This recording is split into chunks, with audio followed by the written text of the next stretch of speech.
Assalamualaikum warahmatullahi wabarakatuh. Asal sahabat tahu di luar sana, sahabat tahu arti settingan itu seperti apa. Kita ini sahabat, ketika kita hidup di dunia ini, kita diberi akal sehat, kita dikasih hati, dikasih perasaan ya sahabat ya. Jadi ketika kita menonton suatu tontonan, sahabat, ambil sisi positifnya. Kenapa saya bilang guru-guru besar kita, guru spiritual se-Indonesia ini real? Saya bilang kenapa, sahabat? Saya ngambil sisi positifnya, sahabat. Sisi positifnya, sahabat, ketika mereka ini bikin konten, sahabat, di lantunan pertama mereka, di awal pembukaan mereka bikin konten ini, sahabat, mereka selalu mengajak kita jangan pernah meninggalkan sholawat, sahabat. Selalu melantunkan sholawat ya sahabat ya, kepada junjungan kita Nabi besar Muhammad SAW sahabat ya. Jadi itu sisi positif yang pertama, sahabat. Sisi positif yang kedua, sahabat, di akhir video mereka tak pernah putus kata-kata mereka. Mereka selalu mengajak kita, mengingatkan kita selalu baca sholawat, perbanyak zikir, dan jangan tinggalkan sholat 5 waktu, sahabat. Itu sisi positif yang luar biasa, sahabat. Sisi positif yang kedua. Sisi positif yang ketiga, sahabat, dunia perdukunan ini, sahabat, dunia tipu-tipu. Jadi ketika kita punya masalah, kita datang ke tempat dunia perdukunan, sahabat, pikiran kita ini sudah dirasuki jin kafir, sahabat. Kita musyrik. Ketika pikiran kita sudah dimasuki jin kafir, kita sudah musyrik, sahabat. Di situ kita sakit kepala, datang ke dukun. Di situ dukun berkata dengan kita bahwasanya kita dapat kiriman orang, kena santet. Ketika kita dengar kena santet, sahabat, di situ pikiran kita ngeblank, hati kita ngedrop, seluruh tubuh kita tergoncang, sahabat. Ketika seluruh tubuh kita tergoncang, sahabat, di situ kita pingin kesembuhan. Akhirnya apa, sahabat? Akhirnya kita minta tolong dengan si dukun ini, mohon supaya menyembuhkan kita.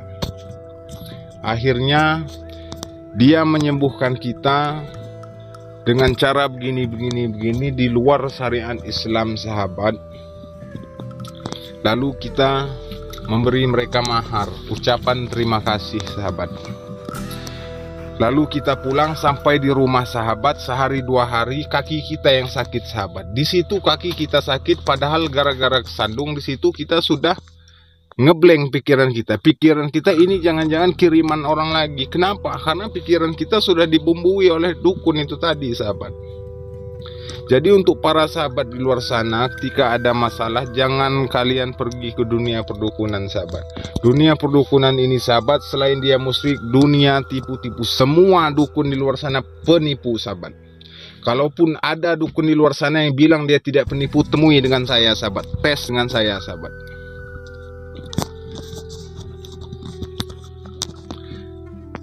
Mungkin cukup sekian dulu dari saya, sahabat. Saya akhiri, wabillahi taufiq wal hidayah. Wassalamualaikum warahmatullahi wabarakatuh.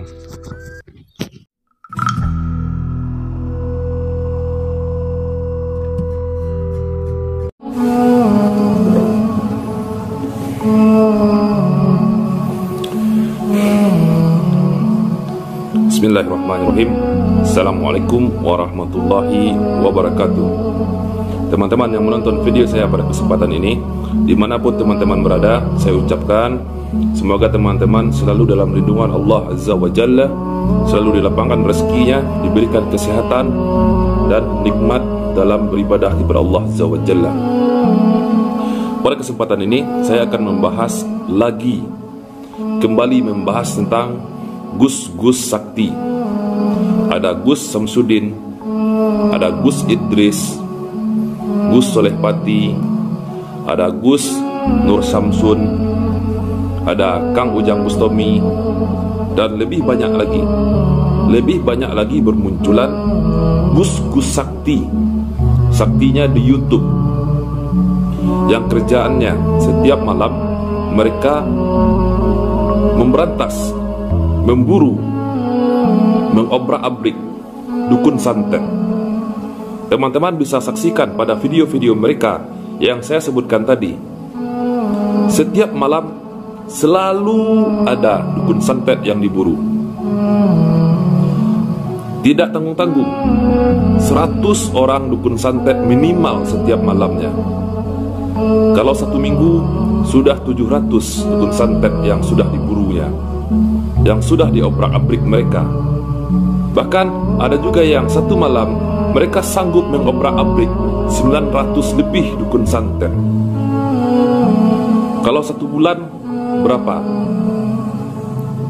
Dan masalahnya sekarang ini banyak bermunculan para YouTuber sakti yang kerjaannya memburu dukun santet. Apakah Indonesia ini dipenuhi oleh dukun santet? Padahal negara kita ini adalah negara yang terbanyak kaum muslim, yang paling banyak di dunia umat muslimnya. Saya tidak mengingkari memang ada dukun santet. Tapi jika konten-konten yang dipertontonkan oleh mereka, para gus-gus sakti ini tidak real, teman-teman. Konten mereka ini, kalau menurut saya pribadi, ini hanyalah untuk sebuah hiburan. Memang ada misi dakwah di dalam video-video mereka. Ini video mereka ini semuanya ada skenarionya. Namun mereka tidak mengungkapkan kepada publik bahwa video mereka ini adalah video yang penuh dengan drama.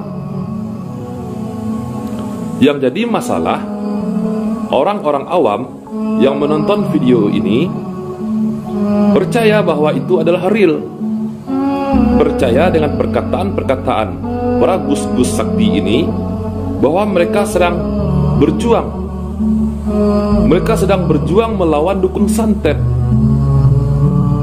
Padahal kenyataan ini adalah hanya drama untuk menarik lebih banyak subscriber, untuk menarik lebih banyak viewer.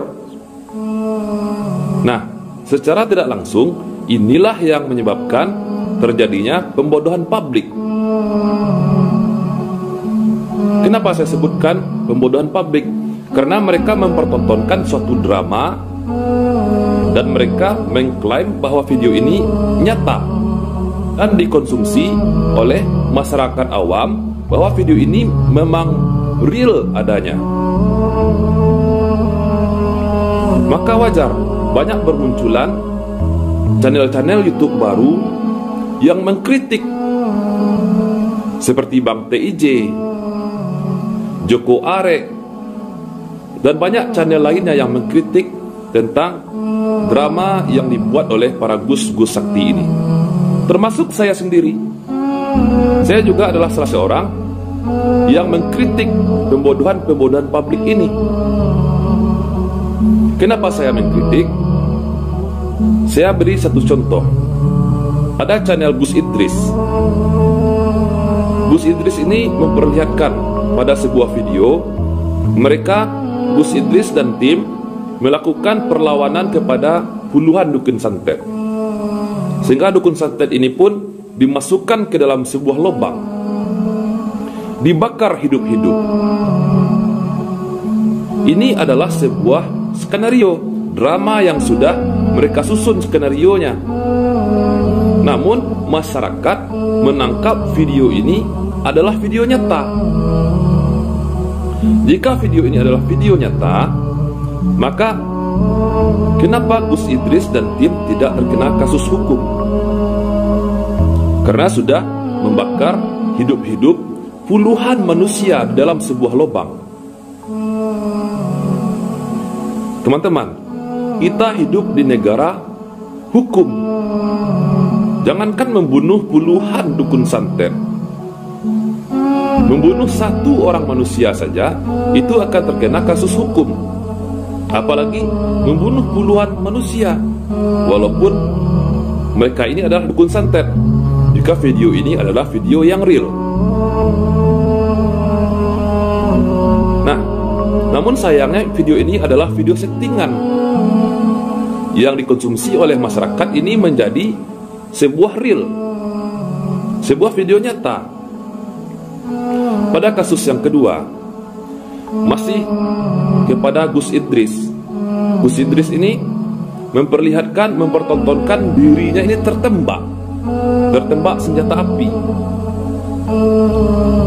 Dan parahnya, Gus Idris pun pada video berikutnya, ofisial Gus Idris dan tim mereka, para santri mereka, membuat klarifikasi tentang bahwa penembakan Gus Idris ini adalah nyata. Gus Idris tertembak oleh penembak gelap, penembak yang tak dikenal, sehingga Gus Idris ini berlumuran darah. Sehingga pihak kepolisian mengusut apakah benar Gus Idris ini tertembak oleh senjata api. Pada video pertama dipertontonkan beliau, Gus Idris ini tertembak. Pada video kedua diklarifikasi oleh para santrinya. Maka pihak yang berwajib, pihak kepolisian, mengusut. Ketika pihak kepolisian mengusut, ternyata Gus Idris ini sehat walafiat, tidak tertembak. Dia mengakui bahwa video yang dibuatnya itu murni hanya semata untuk konten YouTube. Begitu juga dengan video-video Mamas Karyo gabungan dari Gus Idris, Mamas Karyo, Joker Ganas, dan lain-lain sebagainya, membuat video tentang Nyironggeng. Ini adalah video settingan, kebutuhan konten untuk menarik viewer, subscriber. Yang parahnya, netizen yang menonton menganggap ini real. Masya Allah, ini yang terjadi, yang saya sebut pembodohan. Baik ini pembodohan secara tidak langsung. Teman-teman yang dirahmati oleh Allah Azza wa Jalla, ketika munculnya para pengkritik seperti TJ, Joko Are, dan saya sendiri, maka netizen ini pun terbagi. Ada yang pro, ada yang kontra. Yang pro karena mereka menggunakan akal sehat mereka. Mereka melihat bahwa konten-konten yang dipertontonkan oleh mereka, para gus-gus sakti ini tidak mungkin nyata di dunia real. Ini pasti settingan. Karena mereka ini memiliki logika yang berpikir. Tidak mungkin setiap malam mampu mendatangi ratusan dukun santet setiap malam.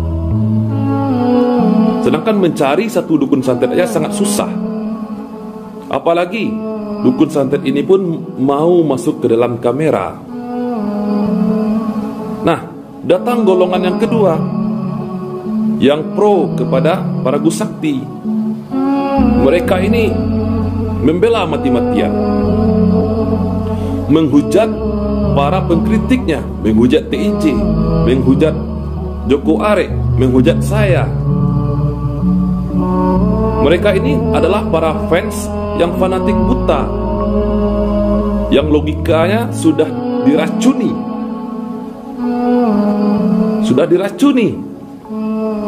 Menurut pandangan mereka ini adalah nyata. Menurut pandangan mereka ini adalah sebuah perjuangan dengan misi dakwah. Terus kami-kami yang mengkritik ini adalah orang nyinyir. Padahal kami ini memiliki tujuan untuk menyadarkan mata-mata mereka yang sudah tersihir, yang sudah terlalu kagum kepada sesuatu yang dipertontonkan, yang dramatis, yang tidak sesuai dengan kenyataan. Jadi teman-teman, inilah yang jadi permasalahan. Entah sampai kapan akan berakhirnya kisruh ini. Jadi para netizen yang pro kepada Gus Idris, Gus Soleh Pati, dan para gus-gus pemburu dukun santet lainnya, mereka menyatakan kepada kubu pengkritik, kepada saya, pada fans-fansnya TIJ, fansnya Joko Arek, bahwa kalau tidak suka, jangan ditonton. Ambil baiknya, buang jeleknya. Oke, sekarang kita terima perkataan demikian. Nah, ketika kalian, para fans gus-gus sakti ini, ketika menonton channel-channel kami, para pengkritik, kenapa kalian tidak bisa mengatakan demikian? Ambil baiknya. Ambil baiknya apa yang kami sampaikan, buang jeleknya. Ini kan logika yang tidak sehat.